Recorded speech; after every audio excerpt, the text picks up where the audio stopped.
녀석 왔구나. 어서 오렴 제비야. 반갑구나. 족자도 가져왔네.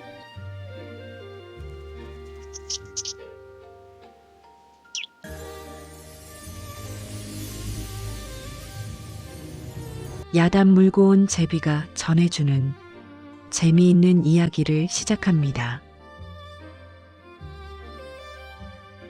정조 임금이 다스리던 시절 한양 성균관에 이도윤이라는 젊은 선비가 있었습니다. 도윤은 본래 충청도 홍주 땅의 가난한 선비 집안 출신으로 아버지는 일찍 세상을 떠나고 홀어머니 밑에서 자란 사람이었습니다. 집안이 워낙 가난하여 겨울이면 찬바람이 솔솔 들어오는 초가집에서 손에 입김을 불어가며 글을 읽었고, 여름이면 모기때에 시달리면서도 밤새 촛불 하나로 경서를 외웠습니다. 그러나 도윤에게는 남다른 재주가 하나 있었으니 바로 사람의 눈빛만 보고도 그 마음속 거짓과 진실을 꿰뚫어 보는 능력이었습니다. 어머니가 늘 말씀하셨습니다. 도윤아, 사람의 입은 거짓을 말할 수 있지만 눈은 절대 거짓을 말하지 못하느니라. 누군가의 말이 의심스럽거든. 그 눈을 보아라. 도윤은 어머니의 이 가르침을 평생의 좌우명으로 삼았습니다. 25되던 해, 도윤은 마침내 과거에 급제하였습니다. 그것도 장원급제였습니다. 시험관들은 도윤의 답안을 보고 감탄을 금치 못하였는데, 그의 글에는 단순한 학식이 아니라 백성의 아픔을 헤아리는 깊은 마음이 담겨 있었기 때문이었습니다. 정조 임금께서 친히 도윤을 불러 물으셨습니다. 내 글을 보니 백성을 진심으로 걱정하는 마음이 느껴지는구나. 과인이 너에게 하나 물음아, 나라를 좀먹는 가장 큰 해악이 무엇이라 생각하느냐? 도윤이 엎드려 대답하였습니다. 전하, 백성의 고혈을 빨아먹는 탐관오리보다 더 큰 해악은 없사옵니다. 탐관오리 한 명이 수천 백성의 삶을 파괴하옵니다. 정조 임금은 고개를 끄덕이시며 깊은 생각에 잠기셨습니다. 그로부터 석 달 후 어느 날 밤이었습니다. 도윤이 숙직을 하고 있는데 갑자기 내시가 찾아와 임금의 밀명을 전하였습니다. 봉서를 열어본 도윤은 눈이 번쩍 뜨였습니다. 경상도 산청군에서 지난 1년 사이 백성 23명이 행방불명되었다. 현감 박종수가 올린 보고에는 모두 귀신에게 잡혀갔다고 적혀 있으나 과인은 이를 믿지 않는다. 너를 암행어사로 임명하니 즉시 산청으로 가서 진상을 밝혀라. 도윤은 마패를 품에 넣고 낡은 도포에 삿갓을 쓴 채 한양을 떠났습니다. 하인도 데리지 않고 홀로 길을 나선 것은 혹시라도 정체가 탈로 날까 염려해서였습니다. 닷새를 걸어 산청군에 도착한 도윤은 먼저 장터 주막에 들렀습니다. 가난한 떠돌이 선비로 행세하며 주모에게 막걸리 한 사발을 시켰습니다. 주모, 이 고을이 참으로 조용하구려. 사람 사는 동네가 맞소? 주모가 고개를 절레절레 흔들었습니다. 선비님, 조용한 게 아니라 무서워서 다들 숨어 있는 것이옵니다. 이 고을에 귀신이 나타난답니다. 귀신이라니, 그게 대체 무슨 말이오? 주모가 주위를 두리번거리더니 목소리를 낮추었습니다. 밤마다 뒷산 골짜기에서 푸른 불빛이 나타나고 으스스한 울음소리가 들린답니다. 그리고 그 불빛을 따라간 사람은 아무도 돌아오지 못했사옵니다. 벌써 20이 넘는 사람이 사라졌어요. 도윤은 막걸리를 한 모금 마시며 침착하게 물었습니다. 사라진 사람들은 대체 어떤 사람들이오? 나이 든 어른도 있소? 그게 이상한 것이 사라진 사람들은 하나같이 젊고 건장한 장정들이에요. 늙은이나 여자, 아이는 한 명도 사라지지 않았답니다. 도윤의 눈빛이 날카롭게 빛났습니다. 귀신이 사람을 잡아간다면 젊은 장정만 골라 잡아갈 이유가 없었습니다. 이것은 분명 사람의 소행이었습니다. 이튿날 도윤은 마을을 돌아다니며 사라진 사람들의 가족을 하나하나 찾아갔습니다. 가난한 떠돌이 선비가 이야기를 들어준다 하니 그동안 억울함을 호소할 곳이 없었던 가족들이 눈물을 쏟으며 사연을 털어놓았습니다. 첫 번째로 찾아간 집은 목수 김대복의 아내가 사는 오막살이었습니다. 우리 영감은 이 고을에서 제일 가는 목수였사옵니다. 나무만 만지면 금세 아름다운 가구를 만들어내는 솜씨였지요. 그런데 작년 봄, 밤에 나가더니 영영 돌아오지 않았습니다. 두 번째 집에서는 대장장이 오철수의 늙은 어머니를 만났습니다. 우리 아들놈은 쇠를 다루는 솜씨가 일품이었는디 현감 나리한테 신고했지만 귀신한테 잡혀간 것이니 어쩔 수 없다는 말만 하더라고요. 세 번째, 네 번째. 도윤이 만난 가족들의 이야기를 종합하자 놀라운 공통점이 드러났습니다. 사라진 23명은 하나같이 뛰어난 기술을 가진 장인들이었습니다. 목수, 대장장이, 석공, 광부. 모두가 손재주와 힘이 있는 사람들이었습니다.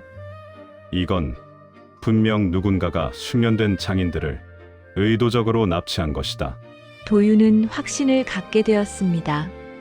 그날 밤 도윤은 뒷산 골짜기로 향하였습니다. 달빛도 들지 않는 깊은 산길을 혼자 걸으려니 아무리 담력이 센 도윤이라도 등골이 서늘하였습니다. 숲을 사이로 부엉이 울음소리가 들려오고 가끔 알 수 없는 동물들이 낙엽을 밟는 소리가 들려왔습니다. 한 시즌쯤 걸었을 때 갑자기 저 멀리서 푸른 불빛이 깜빡이기 시작하였습니다. 그와 동시에 으스스한 울음소리가 골짜기를 울렸습니다. 우우, 우우. 보통 사람이라면 혼비백산하여 도망쳤을 것이었습니다. 그러나 도윤은 오히려 그 불빛을 향해 걸음을 옮겼습니다. 가까이 다가갈수록 불빛의 정체가 서서히 드러났습니다. 그것은 귀신불이 아니었습니다. 누군가가 인 가루를 나뭇가지에 발라둔 것이었습니다. 인 가루는 밤에 푸른빛을 발하는 성질이 있어 멀리서 보면 마치 도깨비불처럼 보이는 것이었습니다. 역시 사람의 지시로구나. 도윤이 중얼거리며 더 깊이 들어가자 갑자기 뒤에서 인기척이 났습니다. 돌아보니 건장한 사내 셋이 횃불을 들고 서 있었습니다. 이놈, 감히 여기가 어디라고 들어오느냐? 사내들이 도윤을 둘러쌌습니다. 도윤은 일부러 겁에 질린 척하며 더듬거렸습니다. 아이고, 소인은 그저 길을 잃은 떠돌이 선비올시다. 산에서 길을 잃고 헤매다가 불빛이 보이길래 사람이 있나 싶어 찾아온 것이올시다. 사내들이 서로 눈짓을 주고받았습니다. 선비라 쓸모는 없겠지만 본 것이 있으니 그냥 보낼 수는 없다. 데려가자. 사내들은 도윤의 눈을 천으로 가리고 한참을 끌고 갔습니다. 눈가리개가 벗겨졌을 때 도윤은 자신의 눈을 의심하였습니다. 산속 깊은 곳에 거대한 지하 동굴이 있었는데 그 안에서 수십 명의 사람들이 쇠사슬에 묶인 채 일을 하고 있었습니다. 어떤 이는 바위를 깨고 어떤 이는 불을 피워 쇠를 녹이고 어떤 이는 나무를 다듬고 있었습니다. 그들의 얼굴은 하나같이 초췌하고 지쳐 있었으며 등에는 매를 맞은 자국이 선명하였습니다. 그리고 동굴 한편에는 번쩍이는 무언가가 산더미처럼 쌓여 있었습니다. 금이었습니다. 도유는 순간 모든 것을 이해하였습니다. 누군가가 이 산속에서 몰래 금광을 운영하고 있었던 것이었습니다. 사라진 장인들은 바로 이 금광에서 강제로 일하고 있었습니다. 그리고 밤마다 나타나는 귀신불과 울음소리는 사람들이 산에 접근하지 못하도록 꾸며낸 것이었습니다. 이놈을 어찌할까요? 사내가 누군가에게 물었습니다. 어둠 속에서 한 사내가 걸어 나왔는데 비단 옷을 입고 부채를 든 그 모습은 도윤이 며칠 전 관아 앞에서 슬쩍 본 그 인물과 같았습니다. 산청 현감 박종수였습니다. 선비라 하였느냐? 글을 아는 자라면 장부를 정리하는 데 쓸 수 있겠구나. 살려도 돼. 절대 밖으로 내보내지 마라. 박종수는 부채를 탁 접으며 차갑게 말하였습니다. 그의 눈에는 백성의 목숨 따위는 파리 목숨만큼도 여기지 않는 잔인함이 서려 있었습니다. 도유는 속으로 분노가 치밀었지만 겉으로는 순한 양처럼 고개를 숙였습니다. 이 은혜 감사합니다. 나리. 이 소인이 열심히 일하겠사옵니다. 그날부터 도유는 금광의 장부를 정리하는 일을 맡게 되었습니다. 쇠사슬에 묶이지는 않았지만 항상 감시를 받았고 동굴 밖으로는 한 발짝도 나갈 수 없었습니다. 그러나 도윤에게는 계획이 있었습니다. 장부를 정리하면서 금광의 모든 정보를 파악하기 시작한 것이었습니다. 캐낸 금의 양 감시하는 자들의 수와 교대 시간, 동굴의 구조, 그리고 무엇보다 중요한 것 이 금이 어디로 흘러가는지를 알아내야 했습니다. 장부를 자세히 살펴보니 캐낸 금의 절반은 한양으로 보내지고 있었습니다. 받는 사람의 이름은 암호로 적혀 있었지만 도유는 글을 읽는데 뛰어난 재주가 있었으므로 곧 그 암호를 풀어냈습니다. 절충장군 이정학. 도유는 소름이 돋았습니다. 이정학은 한양에서 막강한 권세를 누리는 무관이었습니다. 현감 박종수가 앞잡이이고 한양의 이정학이 배후인 것이었습니다. 이 정도 규모면 한두 해의 일이 아니었습니다. 다행히 장부에는 지난 3년간의 기록이 모두 남아 있었습니다. 도유는 밤마다 촛불 아래에서 핵심 내용을 작은 종이에 빼곡히 옮겨 적었습니다. 한편 도유는 동굴에 갇힌 장인들과도 조금씩 마음을 나누기 시작하였습니다. 그중 가장 나이가 많은 석공 한 노인이 도윤에게 다가왔습니다. 선비님은 보통 분이 아닌 것 같소? 눈빛이 다르오. 도윤이 조용히 대답하였습니다. 어르신, 저를 믿어주실 수 있겠습니까? 반드시 여러분을 이곳에서 꺼내드리겠습니다. 한 노인의 눈에 눈물이 고였습니다. 여기 갇힌 지 1년이 넘었소. 살아서 나갈 수 있으리라고는 생각도 못했는데 정말이요? 제 목숨을 걸겠습니다. 도윤의 단호한 눈빛에서 한 노인은 진심을 읽었습니다. 그리고 다른 장인들에게도 조용히 소식을 전하였습니다.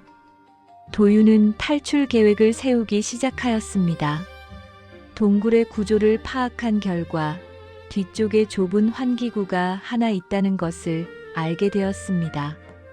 아이가 겨우 지나갈 만큼 좁은 통로였지만 대장장이 오철수가 도구를 만들어줄 수 있다면 넓힐 수 있을 터였습니다. 철수형, 쇠사슬을 끊을 수 있는 작은 쇠톱을 만들 수 있겠소? 오철수가 고개를 끄덕였습니다. 감시 눈을 피해서 만들어야 하니 시간이 좀 걸리겠지만 해보겠소. 그렇게 보름이 지났습니다. 오철수는 감시자들 몰래 조금씩 쇠를 빼돌려 작은 쇠톱 3개를 만들었고, 목수 김대복은 환기구의 구조를 살펴 어느 부분을 파면 되는지 정확히 알아냈습니다. 드디어 탈출의 밤이 왔습니다. 그날은 마침 감시자들에게 술이 돌아가는 날이었습니다. 박종수가 한양에서 새로운 주문을 받아왔다며 축하주를 풀었기 때문이었습니다. 자정이 넘어 감시자들이 하나둘 쓰러지기 시작하자 도윤은 신호를 보냈습니다. 먼저 오철수가 만든 쇠톱으로 쇠사슬을 하나하나 끊기 시작하였습니다. 시르릉, 시르릉. 쇳소리가 동굴에 울려 퍼졌지만 감시자들은 술에 취해 깊이 잠들어 있었습니다. 그러나 문제가 생겼습니다. 23명의 쇠사슬을 모두 끊기에는 쇠톱이 너무 빨리 닳아 없어지는 것이었습니다. 15명째에서 마지막 쇠톱마저 부러지고 말았습니다. 아직 8명의 쇠사슬이 남아 있었습니다. 먼저 가시오. 우리는 괜찮소. 남은 8명 중 한 사람이 말하였습니다. 그러나 도윤은 고개를 저었습니다. 한 사람도 남기지 않겠다고 말씀드렸습니다. 방법을 찾겠습니다. 도윤은 재빨리 주위를 살폈습니다. 그때 그의 눈에 들어온 것이 있었으니 바로 동굴 한쪽에 놓인 채굴 도구들이었습니다. 곡괭이와 정으로 쇠사슬의 고리를 고정하는 바위 기둥을 깨면 쇠사슬을 빼낼 수 있을 터였습니다. 석공 한 노인이 나섰습니다. 선비님, 이건 내 전문이요. 바위의 결을 읽어 가장 약한 곳을 치면 소리를 최소로 줄일 수 있소. 한 노인은 장인다운 정확한 손놀림으로 바위의 결을 읽어 정확한 지점을 찾았습니다. 탁, 탁, 탁 3번 만에 바위 기둥이 갈라졌고 쇠사슬이 빠져나왔습니다. 이런 식으로 한 명, 또 한 명. 마침내 23명 전원의 속박이 풀렸습니다. 그때 한 감시자가 뒤척이며 눈을 떴습니다. 뭐야? 이놈들이. 감시자가 소리를 지르자 다른 감시자들도 하나둘 깨어나기 시작하였습니다. 일각의 여유도 없었습니다. 모두 환기구 쪽으로. 도윤이 외치며 앞장섰습니다. 김대복이 미리 넓혀둔 환기구를 통해 한 명씩 빠져나가기 시작하였습니다. 좁은 통로를 기어가는 것은 고역이었지만 자유를 향한 간절함이 모두에게 힘을 주었습니다. 마지막으로 빠져나온 도윤이 뒤를 돌아보니 감시자들이 환기구 입구에 도착하여 고함을 지르고 있었습니다. 그러나 그들의 책으로는 이 좁은 통로를 통과할 수 없었습니다. 산 밖으로 나온 24명은 밤하늘의 별을 올려다보며 눈물을 흘렸습니다. 1년 넘게 해와 달을 보지 못했던 장인들에게 그 밤의 별빛은 세상에서 가장 아름다운 보석이었습니다. 그러나 도윤은 감상에 젖어 있을 시간이 없었습니다. 모두 산 아래 마을로 내려가십시오. 저는 해야 할 일이 남았습니다. 도윤은 품속에서 마패를 꺼냈습니다. 은빛 달빛 아래 빛나는 마패를 본 장인들이 눈을 크게 떴습니다. 암행어사님이셨습니까? 도윤은 시간을 지체하지 않았습니다. 곧장 산청군 관하로 달려가 문을 두드렸습니다. 아직 날이 밝기 전이었지만 이 일은 한시도 지체할 수 없었습니다. 암행어사 출두요. 도윤의 우렁찬 외침에 관아가 발칵 뒤집혔습니다. 잠에서 덜 깬 아전들이 허둥지둥 달려나왔고 포졸들이 줄을 맞추어 늘어섰습니다. 그런데 이게 웬일이었습니까? 현감 박종수가 어디에도 보이지 않았습니다. 현감은 어디 있느냐? 아마 금광 아니. 그러니까 당황한 아전이 말을 더듬었습니다. 도윤은 이미 상황을 파악하고 있었습니다. 박종수는 탈출 소식을 듣고 금광으로 달려갔을 것이었습니다. 증거를 인멸하려는 속셈이 분명하였습니다. 도윤은 즉시 포졸 10명을 이끌고 금광으로 향하였습니다. 예상대로 박종수는 부하들과 함께 장부를 불태우고 금을 빼돌리려 하고 있었습니다. 박종수, 내 이놈. 어디로 도망치려 하느냐? 포졸들이 동굴 입구를 막아서자 박종수는 얼굴이 사색이 되었습니다. 그러나 이내 뻔뻔하게 웃으며 말하였습니다. 암행어 살아 잘 오셨소. 하지만 나를 잡아봤자 소용없을 것이요. 내 뒤에 누가 있는지 알면 감히 손대지 못할 것이요. 절충장군 이정학 말이냐? 도윤이 차갑게 말하자 박종수의 얼굴에서 비로소 웃음기가 싹 사라졌습니다. 그걸 어찌? 내 놈의 장부를 모두 베껴두었다. 3년간의 거래 내역, 금의 유통 경로, 한양으로 보낸 뇌물 목록까지 전부 다. 도윤은 품속에서 빼곡히 적힌 종이 뭉치를 꺼내 보였습니다. 박종수는 그제야 다리에 힘이 풀려 주저앉았습니다. 이 종이는 이미 사본을 만들어 안전한 곳에 보관해 두었다. 내가 나를 죽인다 해도 진실은 반드시 임금님께 전해질 것이다. 박종수는 체념한 듯 고개를 떨구었습니다. 포졸들이 달려들어 그를 포박하였습니다. 그러나 여기서 끝나지 않았습니다. 도윤이 한양으로 보고서를 올리자 조정이 벌집 쑤신 듯 하였습니다. 절충장군 이정학은 조정에서 상당한 세력을 가진 인물이었기 때문이었습니다. 이정학의 편에 선 신하들이 도윤을 무고하려 하였습니다. 일개 과거 급제자가 삼품 무관을 모함하다니 이는 분명 배우가 있는 것이옵니다. 증거라 하는 것도 스스로 꾸며낸 것이 아닌지 어찌 알겠사옵니까? 조정이 시끄럽게 되자 정조 임금께서 직접 도윤을 불러 어전에서 신문하셨습니다. 도윤아, 내 증거가 진짜인지 어찌 증명할 수 있느냐? 도윤이 엎드려 아뢰었습니다. 전하, 증거는 장부와 금만이 아니옵니다. 살아 돌아온 23명의 백성이 모두 증인이옵니다. 그들의 몸에 새겨진 채찍 자국이, 그들이 잃어버린 1년의 세월이, 그들이 흘린 피와 땀이 모두 증거이옵니다.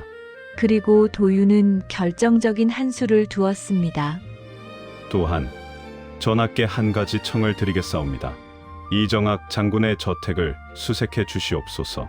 그의 재산이 녹봉으로는 도저히 설명할 수 없이 많을 것이옵니다.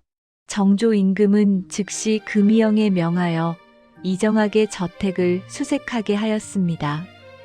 과연 그의 저택 지하에서는 순금 3,000냥이 발견되었으며 박종수와 주고받은 밀서 수십 통이 쏟아져 나왔습니다. 이정학은 끝까지 발뺌하려 하였지만 밀서에 적힌 그의 필적과 도장은 부인할 수 없는 증거였습니다. 정조 임금은 진노하셨습니다. 백성은 나라의 근본이니라. 그 근본을 파헤치고 고혈을 빨아먹은 자들을 과인이 용서할 수 없다. 박종수와 이정학은 차명에 처해졌고 그들의 하수인들도 모두 체포되어 유배를 떠났습니다. 캐낸 금은 모두 국고로 환수되었으며 피해 백성들에게는 넉넉한 보상이 내려졌습니다. 그로부터 한 달 뒤 도윤은 산청군의 새 현감으로 부임하였습니다. 정조 임금께서 특별히 내린 임명이었습니다. 부임 첫날 도윤은 관아 앞에 모인 백성들 앞에 섰습니다. 여러분, 저는 여러분과 같은 가난한 집안에서 태어난 사람입니다. 저의 어머니께서 늘 말씀하셨습니다. 사람의 눈을 보라고요. 저는 여러분의 눈을 보겠습니다. 여러분이 무엇을 원하는지, 어디가 아픈지, 무엇이 필요한지 여러분의 눈에서 읽겠습니다. 백성들이 환호하였습니다. 그 중에는 동굴에서 함께 고생했던 장인들도 있었습니다. 목수 김대복, 대장장이, 오철수, 석공, 한노인. 그들은 눈물을 글썽이며 도윤을 바라보았습니다. 도윤은 산청 현감으로서 혁혁한 공을 세웠습니다. 도로를 정비하고 수리시설을 보수하여 농사가 잘 되게 하였으며 서당을 열어 가난한 아이들도 글을 배울 수 있게 하였습니다.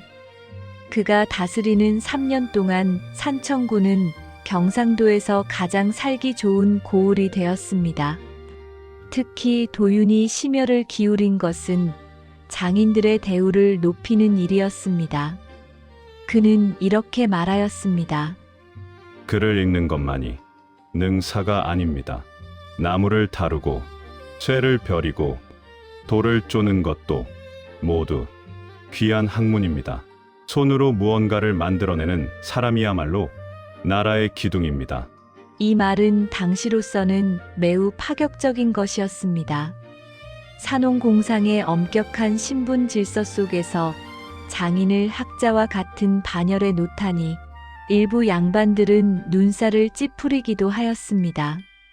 그러나 도윤은 굽히지 않았습니다.